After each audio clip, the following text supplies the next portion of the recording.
Velavan stores, Usman road, T Nagar, Chennai மற்றும் தூத்துக்குடி. விழா காலங்கள் எல்லாம் வேலவன் ஸ்டோர்ஸோடு. நான் வாழ்த்துறது பெரிய விஷயம் இல்லை.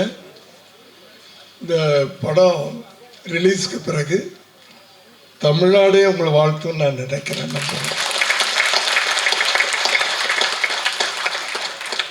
மீடியா நண்பர்களுக்கும் மேடையில் இருக்கின்ற என்னுடைய பிள்ளைகள் சொல்லலாம், நண்பர்கள், குறிப்பாக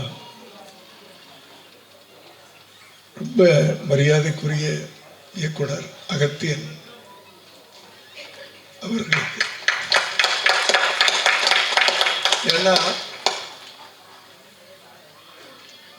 நாங்களாம் எத்தனையோ படம் பண்ணியிருக்கலாம்.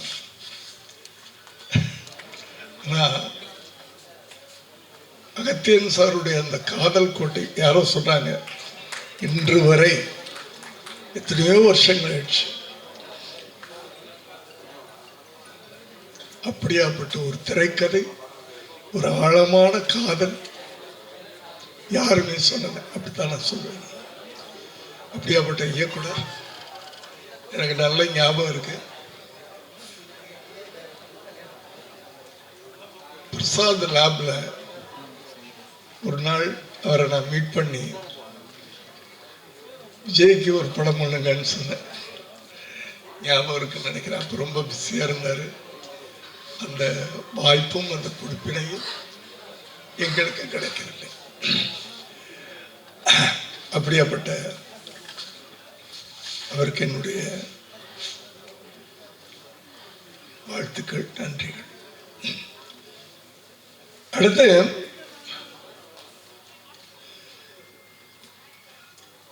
ஒரு ட்ரைலர் பார்க்குறோம் சார், நல்லா இருக்கு.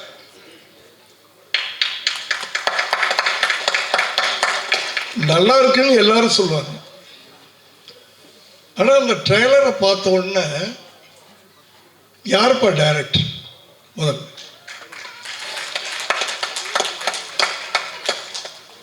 நான் சமீப காலமாக உங்க எல்லாருக்கும் தெரியும், எந்த சினிமா விழாக்களுக்கும் போகிறதில்லை. ஏன்னா நான் 7 மணிக்கு டின்னரை முடிச்சுட்டு 9 மணிக்கு கரெக்டாக டான்னு படுத்துருவேன். அதனால தான் இந்த வயசில் இங்கே நின்றுட்டு இருக்கேன். அதனால எந்த விழாக்களுக்கும் நான் கையெடுத்து கும்பிட்டு நான் போகிறதில்லை. இது பகலாக இருக்கிறதுனால நான் ஒத்துக்கிட்டேன். அதே நேரத்தில் 11:30 மணிக்கு என்னுடைய அலுவலகத்தில் ஒரு முக்கியமான மீட்டிங் இருக்குது. நேற்றே சொல்லிட்டேன் அவங்ககிட்ட, என்னை 11 மணிக்கு தயவு பண்ணி விட்டுருங்கப்பா, அதுக்காக பாதியில் நான் போகிறதுக்காக எல்லாரும் என்ன மன்னிச்சிருங்க, எல்லாரும் என்ன மன்னிச்சிருங்க. அப்படி ஒரு ட்ரைலரை பார்த்த உடனே யாருக்கு அந்த டைரக்டர் புதுசாக இருக்கு, இன்ட்ரெஸ்டிங்காக இருக்கு. இந்த ட்ரைலரை பார்த்த உடனே படம் பார்க்கணும்னு, அதுக்கு தான் ட்ரைலரே பண்ணுறோம். நம்ம ட்ரைலர் எதுக்கு பண்ணுறோம்னா, அந்த ட்ரைலரை பார்த்தா அந்த படத்தை பார்க்கணுன்னு நமக்கு ஒரு உள்ளுணர்வு நம்மளை தூண்டணும். அதான் ட்ரைலர். சும்மா அந்த 1.5 நிமிஷம் இதே பார்த்தா நல்லா இருக்கு அப்படின்னு போகிறது ட்ரைலர் இல்லை. முதல்ல அந்த ட்ரைலரை பார்க்குற ஒவ்வொருத்தரும் அந்த படத்தை பார்க்கணுன்னு விரும்புவாங்க. அதற்கு முதல்ல இயக்குனருக்கு என்னுடைய வாழ்த்துக்கள். ஏன்னா ஒரு ஒரு ஒரு ட்ரைலர் இந்த அளவுக்கு வந்திருக்கு அப்படின்னு சொன்னால், அதுக்குள்ளே இருக்க கண்டென்ட், அந்த கதைக்குள்ளே இருக்க கண்டென்ட்டு அவ்வளோ நல்லா இருக்குன்னு நமக்கு தோணுது. அந்த கண்டென்ட்டு தான் அந்த, இல்லைன்னா சில படங்களுக்கு ட்ரைலர் எப்படி பண்ணுறதுன்னே தெரியாது. ஏன்னா அப்படி படங்கள் அப்படி தான் இருக்கும்.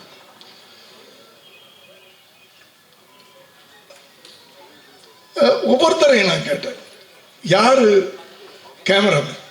ஏன்னா அந்த ட்ரைலர் நம்மளை கேட்க வைக்குது. யார் கேமராமேன்? யார் எடிட்டர்? யார் மியூசிக் டைரக்டர்? நம்மளை நேற்று கிட்ட கூப்பிட்டாங்க, நான் ஒத்துக்கிட்டு வந்திருக்கேன். அதுதான் அந்த ட்ரைலருடைய அந்த அந்த அந்த கண்டென்ட்டுடைய அந்த கதையின் கருவம் சொல்கிறப்பல அந்த நேரேஷன் கொடுத்துருக்காங்க. அதில் எப்படி அந்த மாடல் பண்ணுறாங்க அப்படின்ட்டு ஒரு நேரேஷன் கொடுத்துருக்காங்கல்ல, அதே இன்ட்ரெஸ்டிங்காக இருந்துச்சு. ஏன்னா போஸ்ட்மார்ட்டம் பண்ணால் கூட கண்டுபிடிக்க கூடாதான் எப்படி நடந்துச்சுன்னு. அதை நான் கதையை சொல்லிட்டு பார்த்தேன். நீங்களே சொல்லிட்டீங்க, நான் சொல்ல, உங்கள் நேரேஷனில் சொல்லிட்டீங்க நீங்கள். பட் அது இன்ட்ரெஸ்டிங்காக இருந்துச்சு. சொன்னது தப்பு இல்லை, சில நேரத்தில் தப்பாகிடும். ஆனால் இதில் நீங்கள் சொன்னது வந்து இன்ட்ரெஸ்டிங்காக இருந்துச்சு உண்மையிலேயே. அப்போ எப்படி அவங்க பண்ணியிருப்பாங்க அந்த கியூரியாசிட்டி, அது அந்த ட்ரைலரில் இருந்துச்சு. அதுக்கு ஒரு சேலஞ்ச். இன்ஸ்பெக்டர் என்னன்னு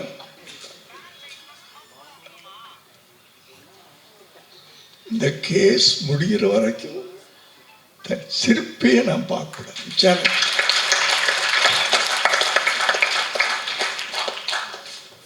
அவர் எப்படியாப்பட்ட இப்படியாப்பட்ட டேஞ்சரோட 3 பசங்க மோதுறாங்க. இதுதான் கதை. கரெக்டா?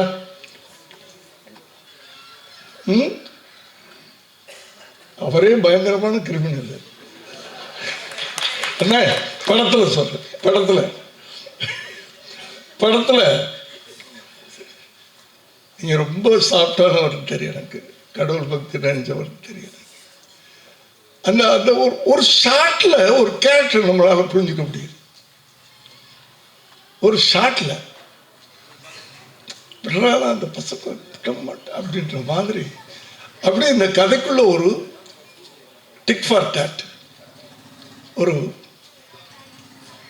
அதாவது ஒரு இப்போ ட்ரெண்ட் என்னன்னா சூப்பர் ஸ்டார்களை வச்சு படம் பண்ணலாம், இன்வெஸ்ட் பண்ணலாம்,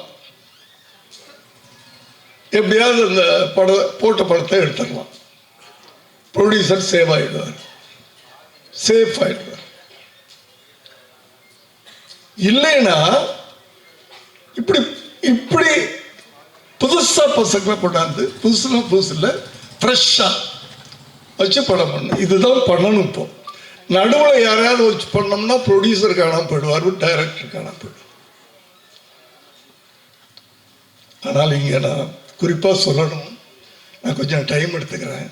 ஆனால் என்னை பேச வைக்குது அந்த படம், அந்த ட்ரைலர் என்னை பேச வைக்குது. மறுபடியும் சார், இப்படியாப்பட்ட படம் எடுக்கிறதுக்கு யாரும் ஃபைனான்சர் கிடையாது. இப்போ மொத்தத்திலே ஃபைனான்சர் கிடையாது எந்த படத்துக்கும். இதான் நான் சொன்ன மாதிரி சூப்பர் ஸ்டாருங்களை வச்சு படம் எடுத்தா அதுக்கு ஃபைனான்ஸ் பண்ணுறதுக்கு ரெடியாக இருக்காங்க. ஒரு நல்ல கதைக்கெல்லாம் இப்போ ஃபைனான்ஸ் பண்ணுறதுக்கு யாரும் தயாராக இல்லை. நல்ல கதையாக நீ எடுப்பா, எடுத்து ரிலீஸ் பண்ணு, யாரும் இல்லை ஃபைனான்ஸ் பண்ணுறதுக்கு. எவ்வளோ ஆச்சுன்னு கேட்டேன் நான் நேற்று. ஒரு 2.5 கோடிக்கு மேலே சொன்னாங்க. சார், தயாரிப்பாளர் சார், நீங்கள் ஏதோ பிஸ்னஸ் பண்ணிகிட்டு இருக்கீங்க, வேறு பிஸ்னஸ்ன்னு சொன்னீங்க, என்ன பிஸ்னஸ்ன்னு தெரியாது. ஆனால் 2.5 கோடி ஒரு இயக்குனர் அனுப்பி நீங்கள் படம் எடுத்திருக்கிறீங்க அப்படின்னா உங்கள் நம்பிக்கைக்கு நன்றி. அந்த அந்த அந்த அந்த நம்பிக்கையை ஜெயிக்கும் சார். மனுஷனுக்கு முதல்ல வேணுங்கிறது என்னன்னா நம்பிக்கை. ஒரு காரியத்தை நம்ம செய்யும் போது நம்ம ஜெயிப்போம் அப்படின்னு நினைச்சு நீங்க ஆரம்பிச்சீங்கன்னா கண்டிப்பா நம்ம ஜெயிப்போம். என் வாழ்க்கை அதுதான். இன்னைக்கு வரைக்கும் நான் ஜெயிப்போன்னு படம் எடுத்துக்கிட்டு இருக்கேன். என்னைக்கா ஒரு நாள் ஜெயிப்பேன். இந்த வயசுல மனிதனை இயக்கிறதே அந்த நம்பிக்கை தான் சார். அதுதான் நம்ம எனர்ஜி. ஏஜ்லாம் அப்புறம், எக்ஸ்பீரியன்ஸ்லாம் அப்புறம், அறிவுலாம் அப்புறம், திறமையெல்லாம் அப்புறம், நம்பிக்கை உள்ளவன் தான் ஜெயிப்பான். சாதாரண விஷயம் இல்லை சார். நீங்க ஒரு இவ்வளவு இன்வெஸ்ட் பண்ணியிருக்கிறீங்கன்றது இன்னைக்கு இப்படியாப்பட்ட ஒரு ப்ரொடியூசர் கிடைச்சிருக்காருப்பா. நீ நிச்சயமா இந்த படம் வெற்றி அடையும் நான் நினைக்கிறேன். அவங்களாம் நினைச்சாங்கன்னா இப்படியாப்பட்ட நல்ல படங்களை கொண்டு போய் சேர்க்க வேண்டியது அவங்க. சூப்பர் ஸ்டார் படங்களை கொண்டாடுறாங்க, இப்படிப்பட்ட படங்களை அவங்க கொண்டாடணும். தயவு பண்ணி கேட்டுக்கிறேன். நான் படம் அவர் சொல்லிட்டாரு, படம் காட்ட போறேன்றார் பாருங்க. அதிலே ஒரு வார்த்தை சொன்னார், நல்லா இருந்தா என்கரேஜ் பண்ணுங்கன்னு சொன்னார். நாங்க எப்படி வேணாலும் படம் எடுப்போம், என்கரேஜ் பண்ணுங்கன்னு சொல்ல, அவ்வளோ கான்ஃபிடென்ட்டோட சொல்றேன். அந்த நம்பிக்கைக்கு நீங்க உரமா இருங்க. தயவு பண்ணி உங்களை நானும் அவர் சார்பாக கேட்டுக்கிறேன். நான் எல்லாமே ஒரு ஒரு பாட்டு கேட்டோம் நல்லா இருக்கு அப்படின்னு சொல்லாம நம்ம கால் தாளம் போடுது உட்கார்ந்துருக்கும் போது, ஒரு பாட்டு கேட்கும்போது நம்ம தாளம் போட வைக்கிறாரு. இதே உணர்வு தானே படம் பார்க்கிற போது அவனுக்கு இருக்கும். அதனால எல்லாருமே உழைச்சிருக்கிறீங்க. இந்த பசங்க, குட்டி பசங்க, ஐயோ ஏய் எப்படி வாழ்த்துறதுன்னு தெரியல, நல்லா யூஸ் பண்ணியிருக்காரு அவங்கள.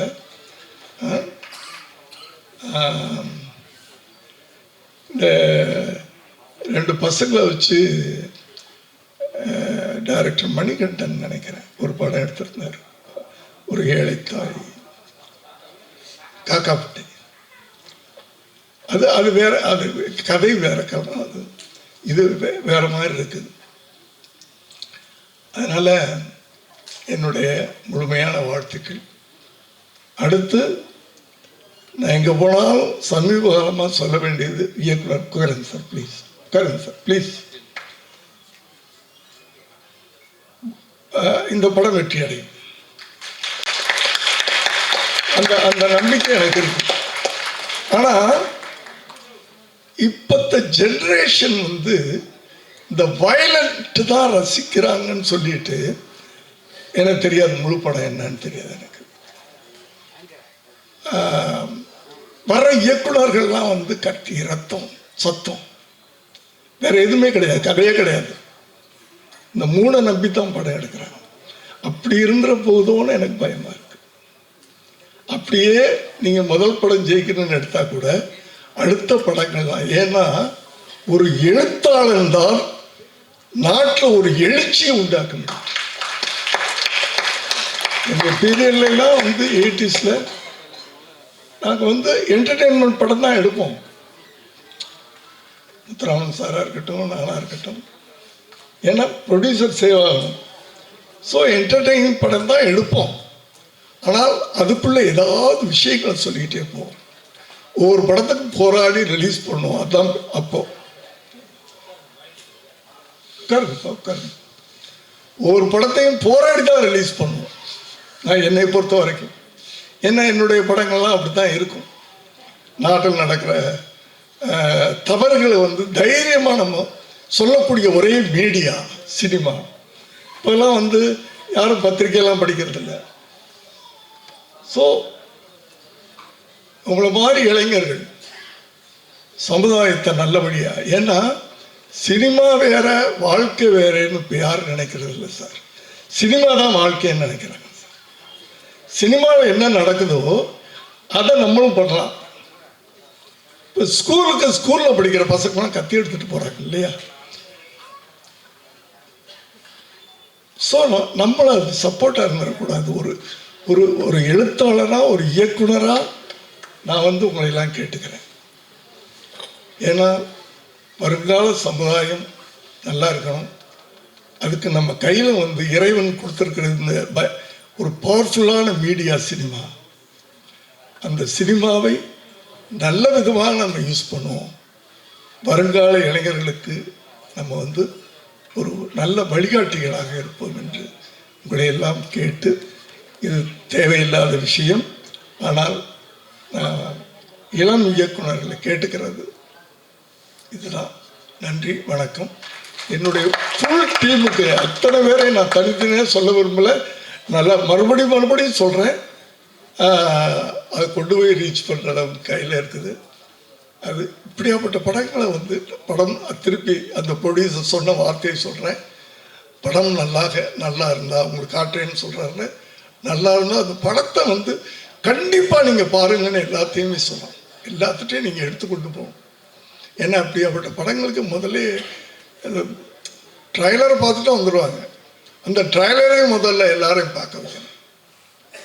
நன்றி, வணக்கம். மண்ணுக்கும் மக்களுக்கும் வணக்கம். பத்திரிகை மீடியா உறவுகளுக்கும் மேடையில் அமர்ந்திருக்கும் கலையுலக சாம்பாவன்களுக்கும் பொது திரைக்கலைஞர்களுக்கும் என்னுடன் பணிபுரிந்த டெக்னீஷியன் அனைவருக்கும் சிறப்பு வணக்கம். இன்றைக்கி நான் அங்கே நிற்கிறேன்னா அதுக்கு முதல் காரணம் என்னோட குருநாதர் சுந்தரபாண்டியன் டைரக்டர் SR பிரபாகரன். நான் இப்போ இந்த படம் 45 படமாக என்னென்னு எனக்கு இன்றைக்கி சரியாக தெரில. இருந்தாலும் நான் எந்த ஊருக்கு போனாலும் இல்லை எந்த வெளிநாடு போனாலும் என்னை முதல்ல சொல்கிறது நீங்கள் சுந்தரபாண்டியனில் நடித்தவங்கள தான் என்னை அடையாளப்படுத்துவாங்க. ஸோ சுந்தரபாண்டியன் அந்த படத்தில் நடித்ததுனால தான் இன்னும் இந்த நடிகனாக இருக்கேன்றதை நான் நம்புகிறேன். இதுக்கு எப்போவுமே நன்றி கடனாக இருக்கேன் சார். அண்ட் பொன்ராம் அண்ணன் எங்கள் ஊர் உசிலம்பட்டி, அவர் சுந்தரபாண்டியன் பார்த்துட்டு வருத்தப்பட வழிபசங்கம் எனக்கு வாய்ப்பு கொடுத்தாரு. ஸோ எத்தனை படங்கள் பண்ணாலும் என்னை இன்னமும் ஒரு நடிகனாக மக்கள் சொல்லி என்னை வாழ்த்துற படங்கள் சுந்தரபாண்டியன், வருத்தப்படாத வழிபசங்கம், ஜிகர் தண்டா, தர்மதுரை. நிறைய சொல்லுவாங்க, நான் நடித்த ஹீரோவாக நடித்த படங்களுக்கு சில பேர் பார்த்துருக்க மாட்டாங்க. ஆனால் இந்த படங்களை இன்னமும் சொல்லிக்கிட்டு இருக்காங்க. அதுதான் இன்னமும் என்னை நான் நடிகனா சொல்கிறேன். எனக்கு தெரியல, நடிகனா என்னை கனெக்ட் பண்ணுறாங்க. பொன்ராமனுக்கு என்னுடைய நன்றி. பேரரசு அண்ணன், அவருக்கு நீங்கள் ஒரு வாட்டி கை தட்டணும்னு ஆசைப்படுறேன். ஏன்னா எந்த படம் ஆனாலும் யார் வந்தாலும் அவர் மதித்து கூப்பிட்டா வந்து அந்த படத்துக்காக பேசி சப்போர்ட் பண்ணிட்டு போகிறது அது உயர்ந்த உள்ளம். அதுக்கு மாற்று கருத்தே கிடையாது. இயக்குநர்களுக்காக ஒரு மிகப்பெரிய தூண்களில் அவர் ஒரு மிகப்பெரிய தூண். இந்த இயக்குனருக்கும் ஒரு இயக்குனர் கார்டு வாங்கி கொடுக்கும்போது அவர்கிட்ட தான் போனோம். அண்ணா வந்து செஞ்சு கொடுத்தாங்க. முன்ன பின்ன இருந்தால் கூட எங்களுக்கு செஞ்சு கொடுத்தாங்க. அவருக்கும் என்னுடைய நன்றி. மதியழகன் அண்ணன், கல்லன் படத்தில் நான் அவர் படத்தில் நான் வேலை செஞ்சுருக்கேன். அந்த படம் மிகப்பெரிய சர்ச்சைகளை சந்தித்த போது கூட அதனால் பணம் வருமா வராதான்னு கூட ஒரு டவுட் இருக்கும்போது இல்லை நான் படத்தை ரிலீஸ் பண்ணுன்னு சொல்லி தைரியமாக தில்லா பண்ணார். அவருக்கு ஒரு பின்னாடி வேற ஒரு முகம் இருக்குது. அதாவது மிகப்பெரிய தொழிலதிபர், கல்வியாளர். நார்த் இந்தியாவில் நிறைய அவர் பிஸ்னஸ் நடந்துட்டு இருக்கு. இருந்தாலும் அவருடைய கனவு சினிமா எடுக்கிறது. அவர் கனவு சினிமா, நல்ல சினிமாவை மக்களுக்கு கொடுக்கணுன்றது.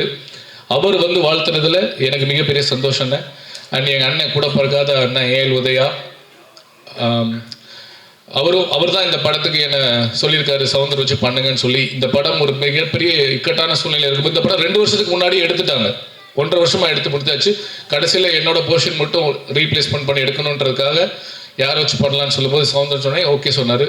அந்த மனசுக்கும் என்னுடைய நன்றி. என்ன லவ் யூ. அண்ட் உங்களுடைய முன்னிலையில் நேரம் ஆயிடுச்சு, இருந்தாலும் நான் அதை பேசி தான் ஆகணும். இந்த மேடையை விட்டால் கிடைக்காது. ஒரு 2 பேரை நான் மேடையில் கூப்பிட்றேன். இயக்குனரோட சகோதரி, அவங்களும் இயக்குனரோட தோழி திரிவேணி. கொஞ்சம் சீக்கிரம் வாங்க, டைம் இல்லை. கொஞ்சம் மேடைக்கு சீக்கிரம் வாங்க. எங்கே இருந்தாலும் மேடைக்கு சீக்கிரம் வாங்க.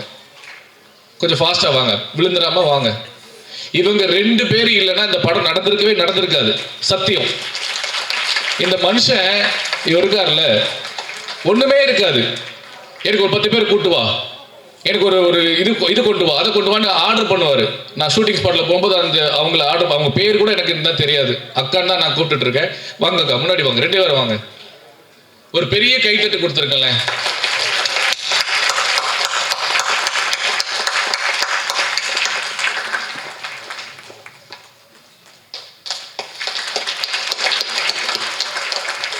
நன்றி. இவங்க 2 பேர் இல்லைன்னா இந்த படம் இன்னைக்கு முழுமையை அடைஞ்சிருக்காது. என்னை தப்பா எடுத்தாலும் பரவாயில்ல, ஜெயவேல். ஸோ அக்கா, அதனால ஒரு படத்துக்கு எவ்வளவு துன்பங்கள், எவ்வளவு பிரச்சனைகள் அப்படின்னு சொல்லிக்கிட்டே போகலாம். டைம் இல்லை. நான் படத்தை பற்றி பேசுகிறேன். அதுக்கு முன்னாடி இந்த விஷயத்தை நான் சொல்லணும்னு ஆசைப்படுறேன். அதிகாரம் அன்பா இருந்தாலே ரொம்ப கஷ்டமாக தான் இருக்கும். அடக்குமுறையாக தானே நம்ம ஃபீல் பண்ணுவோம். அதிகாரம் நல்ல வார்த்தையா இல்லை கெட்ட வார்த்தையா?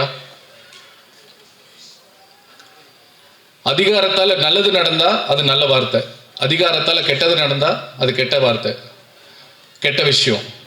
இங்க இந்த உலகத்துல 2 பேர் தான் இருக்கான். ஒன்று இருக்கிறவன், ஒன்று இல்லாதவன்.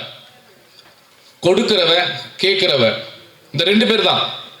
தெளிவாக சொன்னால் பணம் இருக்கிறவன் பணம் இல்லாதவன், பதவியில் இருக்கிறவன் பதவியில் இல்லாதவன், ஒருத்தர் கேட்டுகிட்டே இருக்கான், ஒருத்தர் இல்லை இல்லைன்னு கத்திட்டே இருக்கான். இப்போ இன்னைக்கு இருக்க சூழ்நிலையில் அதிகாரமும் அடக்குமுறையும் தான் அதிகமாக போயிட்டு இருக்கு. நான் எல்லாத்தையும் சொல்லலை, 100% சொல்லலை. நல்லவங்களும் இருக்காங்க, ஆனால் நல்லவங்களை தாண்டி போகிற அளவுக்கு கெட்டவங்களும் வந்துட்டு இருக்காங்க. சமுதாயத்தில் அதிகாரமும் அடக்குமுறையும் தலைவிரிச்சு ஆடிட்டு இருக்கு.